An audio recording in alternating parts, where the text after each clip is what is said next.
Welcome, everybody, to another exciting edition of TCH Live in Dallas. My name's Greg Potter. Joining me tonight is going to be a local-known Texas vlogger, Wes Cutshall. How you doing, Wes? I'm doing great. What's up, poker people? What's up? We have got a 1-3 game going tonight. Got the Next Gen boys here once again. We're going to be doing this every other Friday, as far as I understand, swapping off with the Austin location.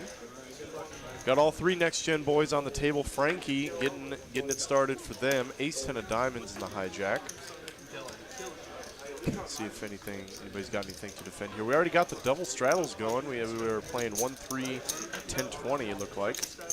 Let's see here. Pez defending in the straddle, 7-6 offsuit. Oh, wow. Whiff. What a flop. What a flop for Frankie. Already starting off. What a flop that you're never going to hit. Yeah. You know, this is one of those spots where you know you're not going to ever hit this, so you just got to bet it. Got to bet it. Take it down right now. You're going to end up on the river with ace high, so you might as well just bet. Nick from Yuma, the reg in chat, bud, $1.99 super chat. Wes is more. Is Nick spot. a new person to the? Oh no, he is in every single. Oh, you know. See, I'm over my head. What's up, Nick? Yeah, he's in. I don't understand how the man does it. Yeah, it's his job to be in poker chat. It must be. Yeah. I'm hoping he gets paid. Here we go. We got a real hand going. Frankie opening up king queen off. Rosie flat calling king jack offsuit and +3. I think facing a +1 open, I'd probably just let this go. I like saying that, and then I don't ever do it. And then never do it. I like telling people to do that. Yeah. And then calling every single time. I want to say hi to Bildo in the chat. Oh yeah, what's up, Bildo? How is life, Bildo? Behind the bars. Can't be great right now. Gotta say. How's the food? All right, so moving on. Ooh, here we go. Data. Yeah, I like this. I like this too. Pez, of Data course. made it 55. Pez is gonna 135. bump it up to 135. Yeah, I like the sizing. That's a good size. That's a really good size. It's a good size that he used considering his stack. As long as he knows he's gonna snap call when they got a shot. Yep. No, if he does any tanking, then I don't like the size. Did he say all in? Here we go. Okay, Data getting in the middle with pocket sevens already. Yeah, he's like, yeah, let's go. run it. Sevens ahead by a squeak here. One time for the one time. Let's see what the flop brings us. No ace or king. Great flop for pocket sevens. How about a king on the turn, though? Suck out city. And spikes it immediately. Don't you feel like when you have ace king, you're ahead pre-flop? Like I you're do. Like about 58%? Yeah, but yeah, you're not. Against any pair, you're flipping at best. We talk about running it once, yeah, twice. I've always said one of the reasons to run it once is it's better for the game for someone to be stuck or doubled up than it is for people to be chopping a lot. Absolutely. People try to say, oh, it keeps the game going, but as a poker player, it's not your job to keep the game going. It's your job to make the most money, or if you're just having fun, just make the game more fun. So as soon as somebody gets stuck and they're steaming, or somebody doubles up and they're playing loose, it totally changes the game. So oh, absolutely. I'd rather see everyone just rip it. Me too. And let's get someone either mad or overconfident. Overconfident. I like that one better, honest. Yeah, we're actually playing the 7-deuce game tonight as well. We haven't seen it crop up just yet, but 7-deuce game, for those of y'all that don't know, if you win a hand with 7-deuce pre or post flop, you show it. Everybody has to pay you a small fee out of their stack. I don't know oh, here we go. Frankie lets it go. Interesting. Lou for me, Liv. Glad to hear Wes in the booth, though unfortunately that drops AR onto the fourth best TCH commentator. Ouch, hey man. And wow, 7-deuce. Flopping the best of it here. Prosper Donkey bottom pair. Backdoor clubs. It's an okay board. If you're set on ace king, it's an okay board. You can float on this. Peel once. That is dry. It's you only need to hit one pair to have most likely, almost always, the best hand. You can turn a wheel draw. You can turn a Broadway draw. Turn a gutter. Turn multiple gutters. No, I think you got to peel once here. Don't you do it, Frankie? God. You can peel once, buddy. Ship it. No. Ship it. And Prosper Donkey waking up 7-deuce again. Oh man, I'd really love to see Dylan just. Oh, okay. All right. Oh, all right. I mean, if you're gonna play it, I want to see you play it this way. And let's see how bad he wants to win $5 from I know, everybody. right? I want Shane to 4-bet ship or 5-bet jam this thing in there.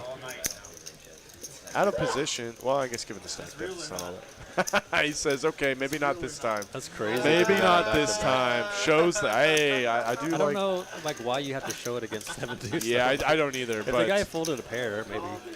$15 straddle. Got the full 5X going. Adam Man. getting in there. 6'4". Suited in the +2. I also like when I see someone like what we've seen with Adam, and now he's calling the straddle with 6. I wonder like how many rebuys does he have?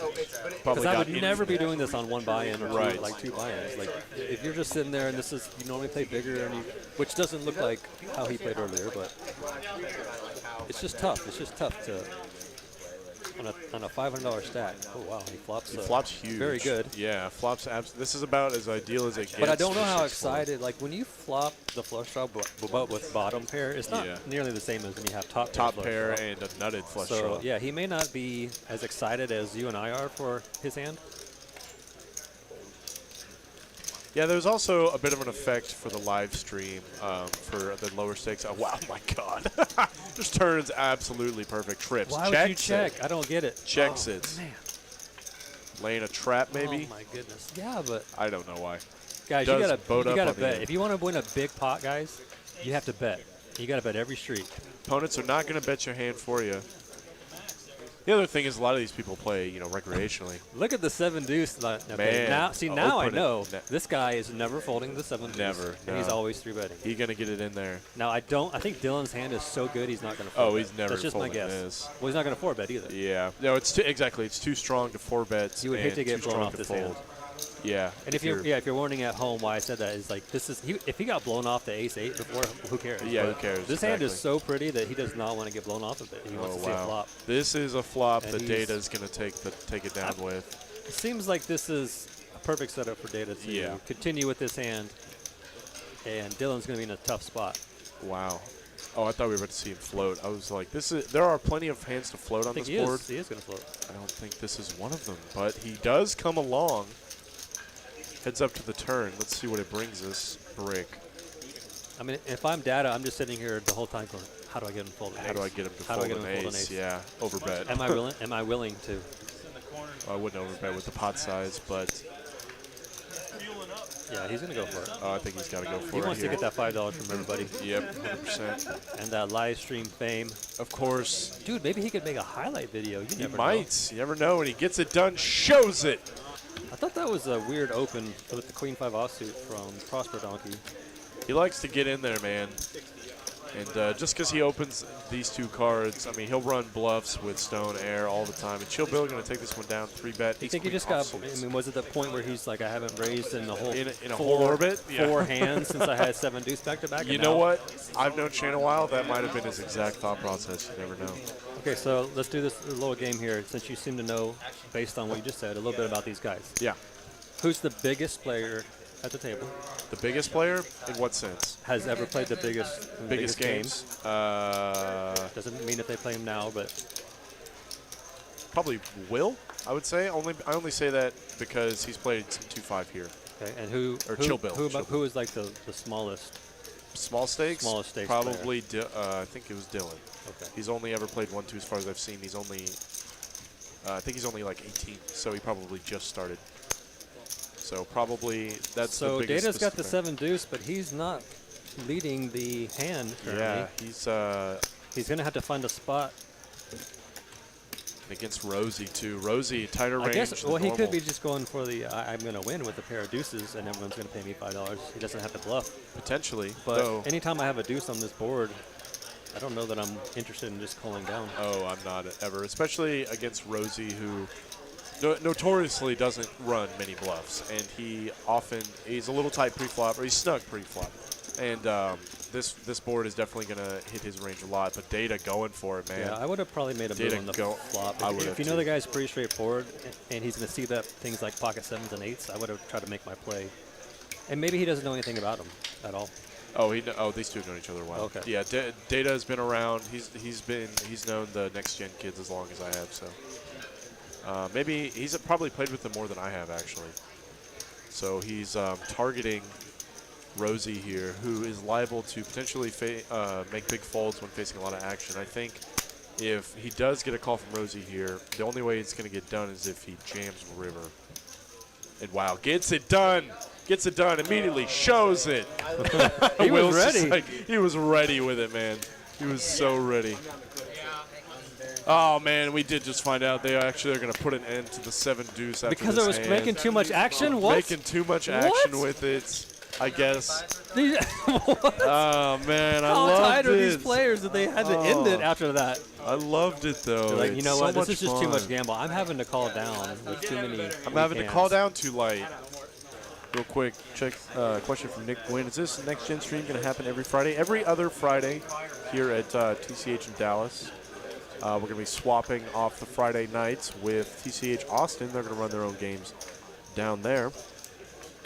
Wow, we got some double straddles going on, and Adam going to wake up with pocket 7s.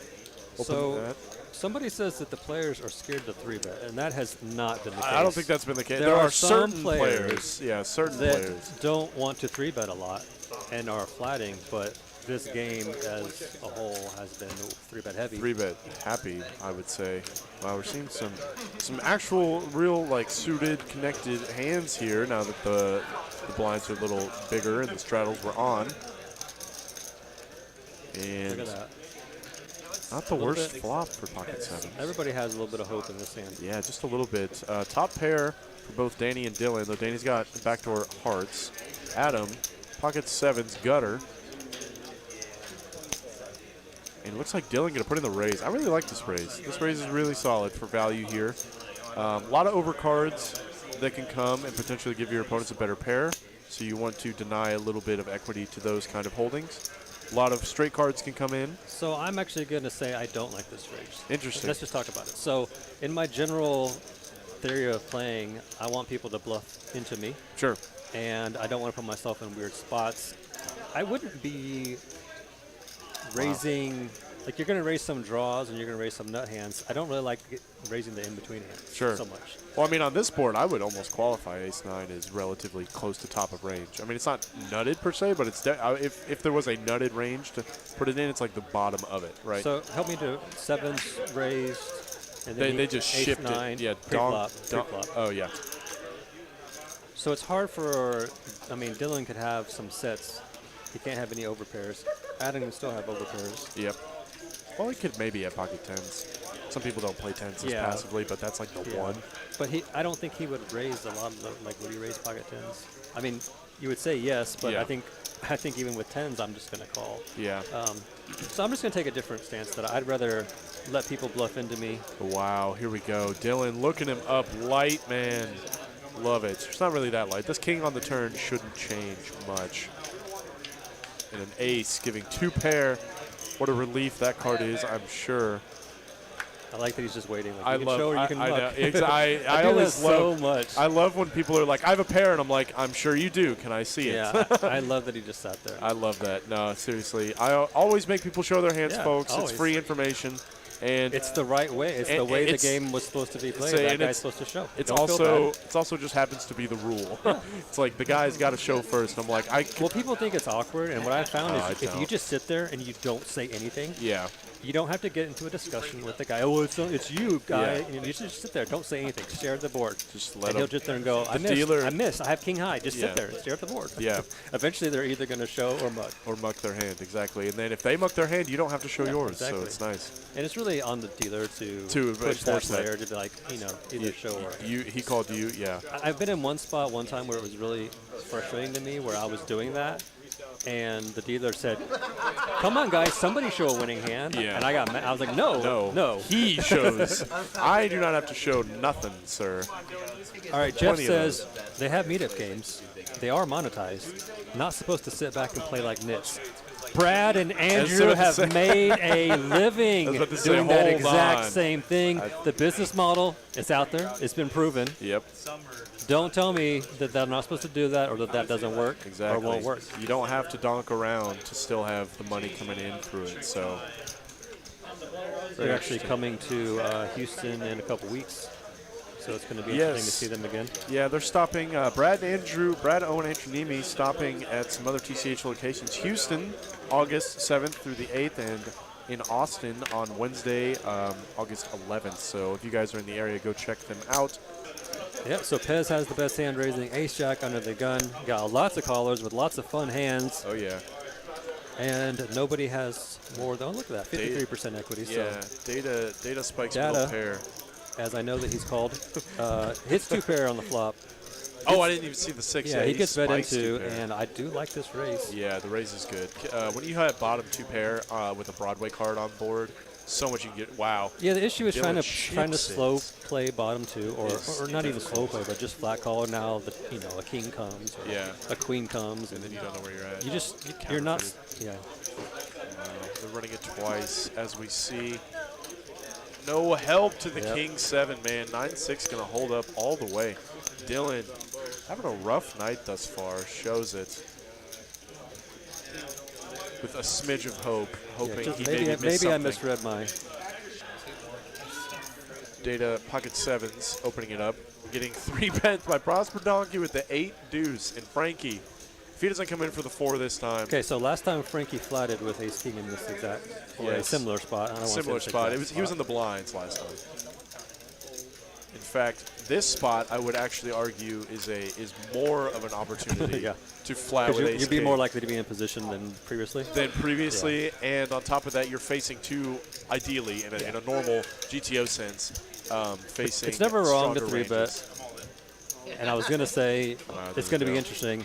If Pez ships it here. Well, no matter what Pez did. It would have been interesting.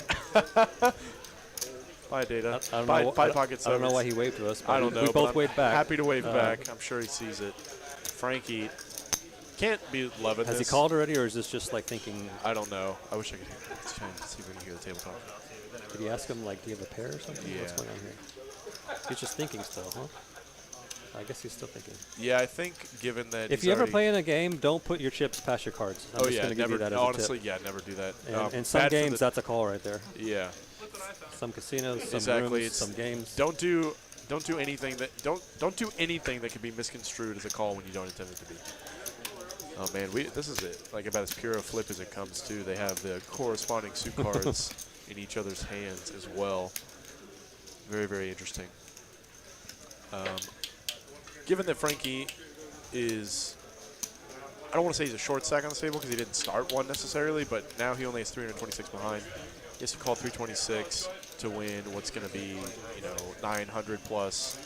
I'd say you got to call here. Well, it's tough because I'm going to say again, we don't know people's bankrolls. That's true. This, if you're sitting on a $1,200 bankroll, it's tough. Yeah, it's tough to call with ace king. But if you're properly rolled for a game, you just snap call and say rip it. Yep. You don't even ask them, do you want to run twice? You just say rip it. Yep, just rip it. Let's see what happens. So, but it's tough. There's hard to find a game where a $1,200 bankroll is properly rolled for. Right. And I'm not saying it's what he has. I'm just saying in general, we don't know what's been going on. We don't know how. There it is. Yeah. There's the inevitable call. In fact, against Pez, I would have probably snap called, man. I've seen him show down too much. And now he's so relieved that he gets to chop this spot up. He gets to chop the spot up. Unless no clubs. No clubs to be found. So that chop could actually give him a little bit more confidence. Yeah. Because number one, he made the right play. Yeah. And now he knows it, and he didn't get punished for making the right play. Exactly. A little more comfortable at the table, I'm sure. You gotta break the ice with a hand. Yeah, you definitely do. Like, there's a lot of that to poker. It's just, especially if you've been running bad or whatever. You didn't see a lot of stuff happen at this table that maybe you were like, wow, this is crazy stuff. Well, it doesn't happen to you. Now you're like, okay, maybe we can make it through this session and win some money.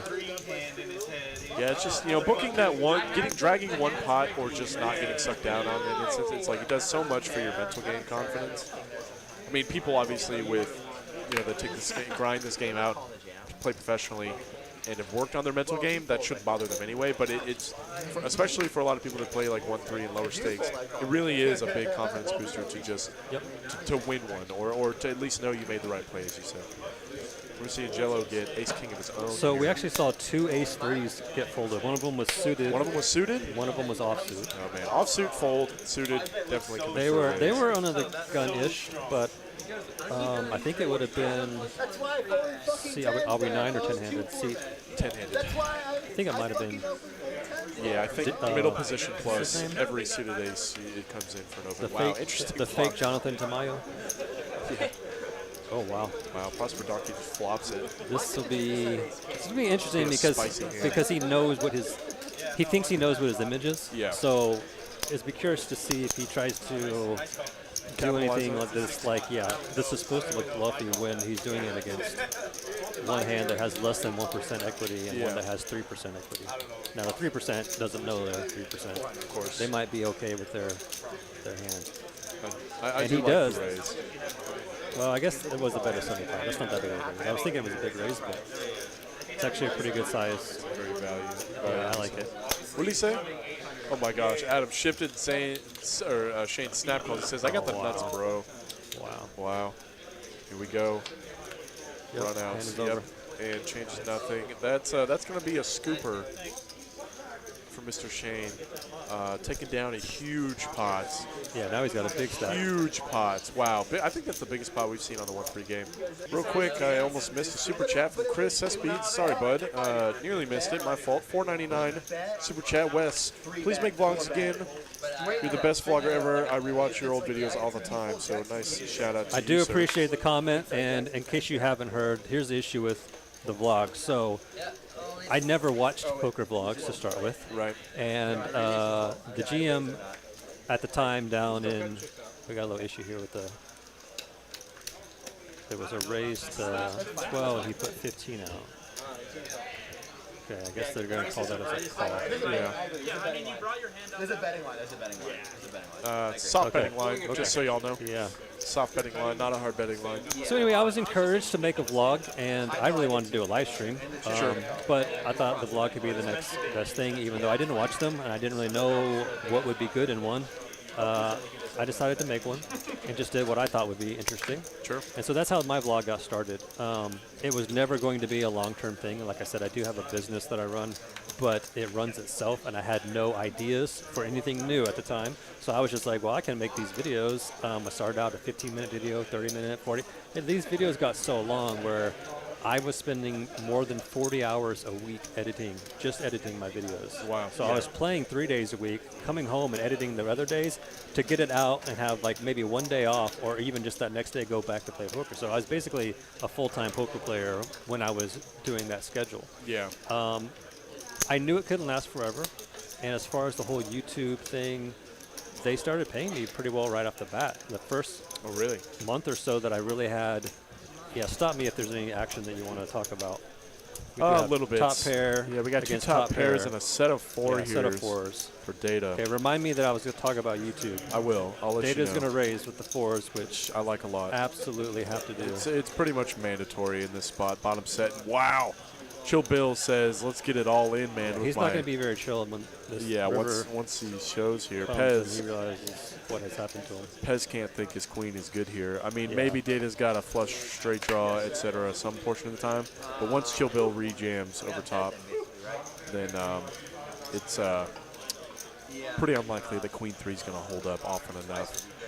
And Chill Bill here basically drawing to runner-runner straight or runner-runner boat. Ooh, he's got his outs, man. Picked up like every out in the deck with that 10. Nope, not happening there. I guess that gave him a queen as an out. Yeah. And there we go. There's only one queen, right? Left? Oh, true. Yeah, I did give him a queen as an out. That's true. So when I started getting popular on YouTube, like one of the first real months of putting out content consistently, I was making like $1,200 a month on YouTube. And so I started looking at like what Brad and Andrew had as far as followers. I was like, holy cow. Yeah. I was just doing this for fun, but if I can 10x this, that's like a business right there. That's money. So I was like, all right, let's put some time into this. And as I got bigger and bigger and bigger, they paid me less and less and less. And it got to where before pandemic hit, when I had 22,000 followers, putting out content every week, getting thousands of views. We had 170,000 views in some of the videos. Oh, wow. I got paid $400. Oh, wow. And I don't know if an advertiser, such as maybe what was the Danny Negreanu Masterclass was advertising a lot. Right. I don't know if maybe somebody, a big advertiser, stopped paying for poker content, poker keywords on YouTube. But basically by the time pandemic hit, I was like, well, okay, good, because I can't continue doing this forever, because now not that I ever expected. I know now it's not going to be a business. Right. I never intended to do it for that long, and I was spending 40 hours a week just to edit because I wanted it to be the highest quality that it could be. Of course, of course. If I was going to do it. So basically, pandemic hit. I was like, well, I'll probably not go back to this, and then I started the new business, and I was just like, yeah, I can't be spending time making poker videos when I've got a brand new business that's other things got a lot to of potential. prioritize on top. So there's not going to be any more vlogs, sadly, other than this, if I do like a one-off thing every once in a while. So Chill Bill just has to get it right in there with King Deuce offsuit, the very next hand after getting stacked. Love it. That's a warrior. That's a but warrior. also, what are you doing? But also, what are you doing? Why? Why are you doing this? Maybe some tilt leaking in just a little bit with the King Deuce. Tell me more about this tilt. And we see a flop 4 ways. Let's do it. Tilt is when you can't read your cards? When you misread your hand? Is that what tilt is? Maybe. I mean, I'm certain there are people that tilt hard enough where the cards start to blur. Yeah, this is going to be every other Friday. We are going to swap the Friday night streams with the Austin location. And we're going to be doing Next Gen here every other Friday, every other Okay, Friday. I'm going to point out, here we are again. This is Frankie with Ace King. Ace King once again. He Suited this didn't time. mess up last time. He folded the first time. He got it in with the same hand, chopped. He's got the confidence now to make that 3-bet. I think you would Which make he did this, last time as well. Yeah, see, I think you would make this 3-bet 100%. But let's see how this Let's see how he affects goes his post-flop. post-flop decisions when he completely misses with the Ace board. King. Let's see what happens. Boom. That looks like a miss for sure. Let's see. Wow. He just gets shoved into. Shoved on it. And I think Adam has nothing but stone ace high. Yeah, he's got a gutter. And Frankie just like, what in the world? This is such a bluff-heavy kind All right, of let's talk about something different about this hand.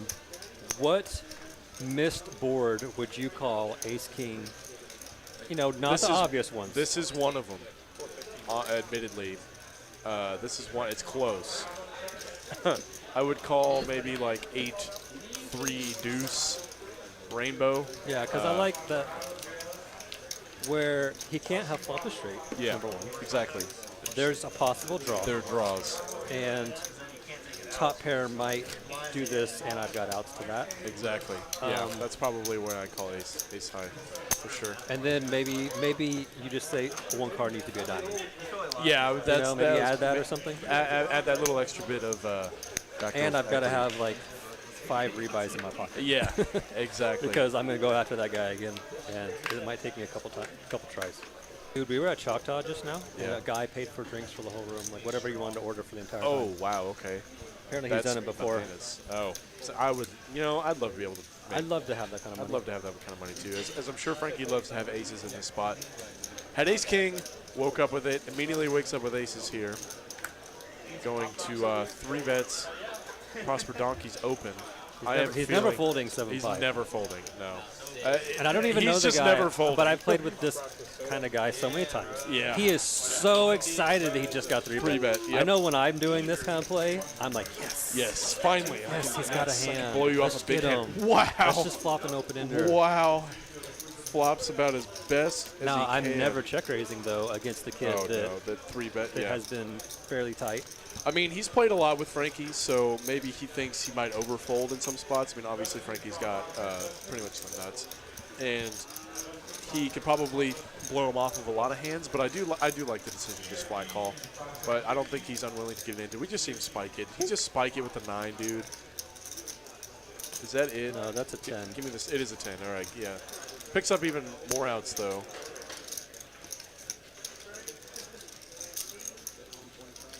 Oh, wow. Wow, we saw him fold. Ooh, wow. What? What? That's bananas. Data's got 9-9. There you go. He's going to do some computations to come up with the correct formula and Raise here. over-raise it. I think there's a $20 straddle. Yeah, $20 restraddle, so 3x. Perfect raise size. Adam's going to call, I'm going to guess he has Jack 4. Jack 4 of hearts. He has RNG calc on. Well, he's got 1 heart. He's definitely got Jack of the hearts. heart. He's got the heart if he doesn't have 2 hearts. I heard that hand. He had kings, he had like a queen or a jack. There's a jack. Yeah. There we go. Not the worst flop. Yeah, for if I have nines. 9s, I'm okay with this. I'm happy with this flop. You have a range advantage here, and you got a lot of backdoor equity, and the board is dry enough that See, I don't like checking because don't now like checking. I'm just going to be No, guessing. I would have. I mean, he's not guessing much anymore, I'm sure. But I would have barreled 100% on that flop. If your opponent calls you and then you get this turn card, you can then squeeze more value from an 8 or a 7. Ooh, how about a check raise? I can't believe he check raised with Jack 4. How about crazy. I know, Jack 4 of hearts of all things. Doesn't even have any more backdoor equity. Very interesting line here from Adam. Curious to see what 2 cards he's got in his hand. Though I would venture to bet he's probably got a queen at this point. 10-9 maybe, but obviously how can you decide he has a queen? We didn't bet the flop. You never know. We didn't get any action. We don't have any idea. We don't know what sizing he would have called because we didn't put anything out there. Maybe he's check raising an 8. He could tap club draw. He could have a club draw. He could have Jack 4. He could also have Jack 4. You never know. I was going to say what's up to Joe Bell. He says he's going to see me at H-Town at the Texas Card House meetup game coming in 2 weeks. I'll see you there. Make sure you come say hi. And here, wow, we see Data ship it and snap call, bro. I definitely think Adam has a queen. Either that or he flopped a set. Jack 4 of clubs. Oh my God, did he spike the 9, dude? Wow, he did. What a sick river what was card. the hand? I think Queen it was Jack or Queen Jack 10? 10. This is Jack 10, so he made. Sweet. All right. Yep. Thanks, Next Gen, for coming out. We're going to be doing this every other Friday, so thank you guys for tuning in. Be sure to check us out 7 days a week on TCH live, both in Dallas and in Austin. I was joined by Wes Knights. Thank you again for joining me, sir. Congrats to all the Next Gen boys. You guys had a great session, and we are going to catch you guys later. Thank you all very much. Peace.